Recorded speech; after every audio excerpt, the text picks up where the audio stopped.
ನಾನೊಂದು ನಮಸ್ಕಾರ ಹೇಳ್ತಾ ಇದ್ದೀನಿ.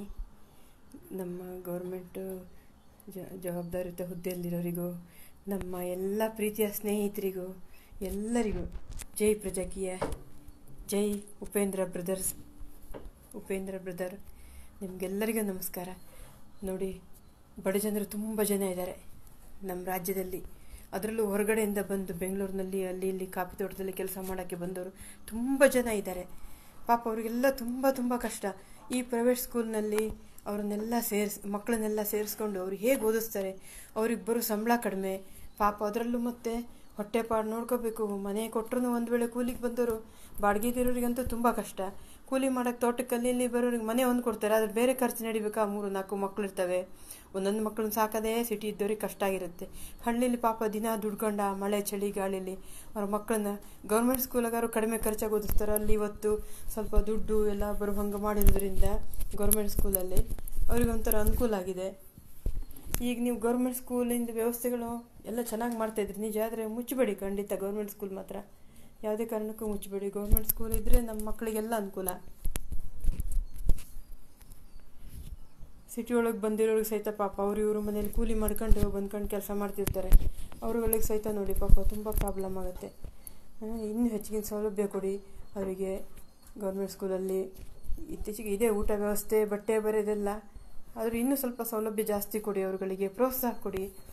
ಗೌರ್ಮೆಂಟ್ ಸ್ಕೂಲ್ನಲ್ಲಿ ಸಂಗೀತನೂ ಕೆಲವು ಕಡೆ ನಡೆಸ್ತಾ ಇದ್ದಾರೆ. ಅವ್ರಿಗೇನು ಇಂಟ್ರೆಸ್ಟ್ ಇದೆಯೋ ಅದನ್ನು ಅವರಿಗೆ ವ್ಯವಸ್ಥೆ ಮಾಡಿಕೊಡಿ ಗೌರ್ಮೆಂಟ್ ಸ್ಕೂಲ್ನಲ್ಲಿ. ನಾನು ಕೇಳ್ಕೊತೀನಿ. ಖಂಡಿತವಾಗ್ಲೂ ಯಾವುದನ್ನು ಮುಚ್ಚಿಸ್ಬೇಡಿ ಹುಡುಗರು ಬರ್ತಾ ಇಲ್ಲ ಅಂತ. ನೀವು ಕೆಲವು ಸ್ಕೂಲ್ಗಳೆಲ್ಲ ಹಳೆದಾಗಿದ್ದಾವೆ, ಎಷ್ಟೋ ವರ್ಷದ್ದು, ಅದನ್ನು ರಿಪೇರಿ ಮಾಡಿಸ್ಕೊಡಿ. ಸೋರಲಾರ್ದಂಗೆ ಮಾಡಿಕೊಡಿ ಅದನ್ನು. ಆವಾಗ ಮಕ್ಕಳು ಬಂದು ಕೂತ್ಕೊಳ್ತವೆ. ಪಾಪ ಹೊರಗಡೆ ಬಂದು ಓದೋ ಪರಿಸ್ಥಿತಿ ಬಂದಿರುತ್ತೆ ಎಷ್ಟೋ ಮಕ್ಕಳಿಗೆ. ಮಳೆಗಾಲದಾಗೆಲ್ಲ ಮಕ್ಕಳು ಏನು ಮಾಡಬೇಕು ಪಾಪ, ತುಂಬ ಕಷ್ಟ ಆಗುತ್ತೆ. ಅದರಿಂದ ರಿಕ್ವೆಸ್ಟ್ ಮಾಡ್ಕೊತೀನಿ ಗೌರ್ಮೆಂಟಲ್ಲಿರೋ ಜವಾಬ್ದಾರಿ ಹುದ್ದೆಗಳವರಿಗೆ, ದಯವಿಟ್ಟು ಪ್ಲೀಸ್ ಗೌರ್ಮೆಂಟ್ ಸ್ಕೂಲನ್ನು ಚೆನ್ನಾಗಿ ಮುಂದುವರ್ಸ್ಕೊಂಡು ಹೋಗಿ. ಬಡ ಜನರಿಗೆ ಸಹಾಯ ಮಾಡಿ. ನೋಡಿ, ದುಡ್ಡಿರೋರು ಶ್ರೀಮಂತರು ಬೇಕಾದಂಗೆ ಸಂಬಳದಾಗಿರೋರು ಪ್ರೈವೇಟಲ್ಲಿ ಓದಿಸ್ಕೊತಾರೆ. ಅವ್ರಿಗೆ ತೊಂದರೆ ಇಲ್ಲ.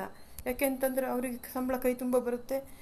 ಆ ಕಡೆ ಈ ಕಡೆ ಹೇಗೋ ಬಚಾವಾಗ್ತಾರೆ. ಅವರು ಗಂಡ ಹೆಂಡತಿ ಇಬ್ಬರು ದುಡಿತಿರ್ತಾರೆ, ಮಕ್ಕಳನ್ನ ಓದಿಸ್ಕೊತಾರೆ. ಆದರೆ ಅದೇ ಬಡವರು ಕೂಲಿ ಮಾಡೋರಿಗೆ ಸಾಧ್ಯನೇನ್ರಿ ಪ್ರೈವೇಟ್ ಸ್ಕೂಲಲ್ಲಿ ಓದಿಸೋಕ್ಕೆ? ತುಂಬ ಕಷ್ಟ ಇದೆ ಈಗಿನ ಕಾಲದಾಗೆ. ಮೊದಲಿನಂಗಲ್ಲ ಜೀವನ. ಪ್ರತಿಯೊಂದು ತುಟ್ಟಿ ಎಲ್ಲ ಜಾಸ್ತಿ ರೇಟು. ಸಾಮಾನುಗಳು, ತರಕಾರಿಗಳು, ಹಣ್ಣು ಹಂಪಲುಗಳು. ಬಡವರಿಗಂತೂ ಹಣ್ಣು ಹಂಪಲು ಕನಸಿನ ಮೂಲನೇ ಆಗಿದೆ. ಸ್ವಲ್ಪ ದುಡಿಯೋರಿಗೆ, ಮಿಡಲ್ ಕ್ಲಾಸಲ್ಲಿರೋರಿಗೆ, ಶ್ರೀಮಂತರಿಗೆ ಎಲ್ಲ ಆಗಿತ್ತದು. ಇವತ್ತು ಬಡವರಿಗಂತೂ ಏನೂ ಇಲ್ಲ. ತುಂಬ ಕಷ್ಟ ಜೀವನ ಅವ್ರದ್ದು. ಗೌರ್ಮೆಂಟ್ ಅವ್ರಿಗೆ ನಾನು ಬೇಡ್ಕೊಳೋದು ಒಂದೇ, ಮಾಡಲಿಕ್ಕಾಗಿಲ್ಲ ಅಂದರೆ ಮಾಡೋರಿಗಾದರೂ ಸಹಾಯ ಕೊಡಿ. ನಮ್ಮ ಉಪೇಂದ್ರ ಅವ್ರು ಮುಂದೆ ನಿಂತ್ಕೊಂಡು ಮಾಡ್ತೀವಿ ಅಂತ ಆಸೆ ಪಡ್ತಾ ಇದ್ದಾರೆ. ಎಲ್ಲರೂ ಅವ್ರಿಗೆ ಬೆಂಬಲ ಆಗೋಣ, ನಾವೆಲ್ಲ ಸಹಾಯ ಮಾಡೋಣ. ನಮ್ಮ ಬ್ರದರಿಗೆ ನಮಗೆಲ್ಲ ವಿಶ್ವಾಸ ಇದೆ ಅವ್ರ ಮೇಲೆ. ಎಲ್ಲರೂ ಪ್ರೋತ್ಸಾಹ ಕೊಡಿ. ನಟ ನಟಿಯರು ಪ್ರತಿಯೊಬ್ಬರು ಒಳ್ಳೊಳ್ಳೆ ಜನಗಳು, ಒಳ್ಳೆ ಹುದ್ದೆಯಲ್ಲಿರೋರು, ಜವಾಬ್ದಾರಿಯುತರು ಸ್ವಲ್ಪ ಅರ್ಥ ಮಾಡ್ಕೊಳ್ಳಿ. ಹೊಸ ರಾಜಕೀಯ ಬರಲಿ, ಪ್ರಜಾಕೀಯ ಬರಲಿ. ಒಂದ್ಸಲ ಗೆಲ್ಲಿ, ಒಂದ್ಸಲ ಅವರು ಆಗಲಿ CM.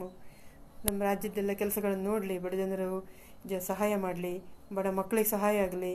ಯಾರ್ಯಾರಿಗೆ ಮನೆ ಇಲ್ಲವೋ ಅವರಿಗೆಲ್ಲ ಮನೆ ವ್ಯವಸ್ಥೆಗಳಾಗಲಿ.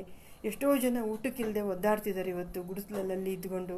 ಅವ್ರಿಗೆಲ್ಲ ಸಹಾಯ ಮಾಡಿ ಅವರಿಗೆಲ್ಲ. ಮತ್ತು ನೋಡಿ, ಇನ್ನೊಂದು ಹೇಳಬೇಕಂದ್ರೆ ಪಾಪ ಈಗಾಗಲೇ ಕೊಡಗು ಕೇರಳದಲ್ಲೆಲ್ಲ ನೀರಿನಲ್ಲಿ ಮುಳುಗಿ ಜನಗಳೆಲ್ಲ ಪಾಪ ಎಷ್ಟು ಜನ ಸತ್ತೋಗಿದ್ದಾರೋ ಏನು, ಎಷ್ಟು ಜನ ಅನಾಥರಾಗಿದ್ದಾರೋ ಏನು, ಎಷ್ಟೆಷ್ಟು ರಿಚ್ ಫ್ಯಾಮಿಲಿ ಸಹಿತ ಪಾಪ ಮಣ್ಣು ಪಾಲಾಗಿ ಹೋಗಿದ್ದಾವೆ. ಪಾಪ ಅವ್ರ ಆಸ್ತಿ ಮನೆ ಎಲ್ಲ ಅವರೊಂದು ಜೀವಂತ ಉಳಿದಿರೋದೇ ದೊಡ್ಡದು.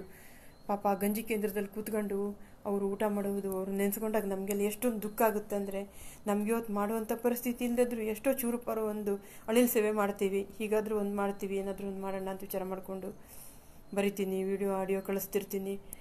ಪಾಪ ಆಗಲಿ, ಹಾಗಾದರೂ ಒಂದು ಜನ ಕೇಳ್ಕೊಂಡು ಅವ್ರಿಗೆ ಸಹಾಯ ಮಾಡಲಿ ಎಲ್ಲರೂ ಸೇರಿಕೊಂಡು ಪಾಪ.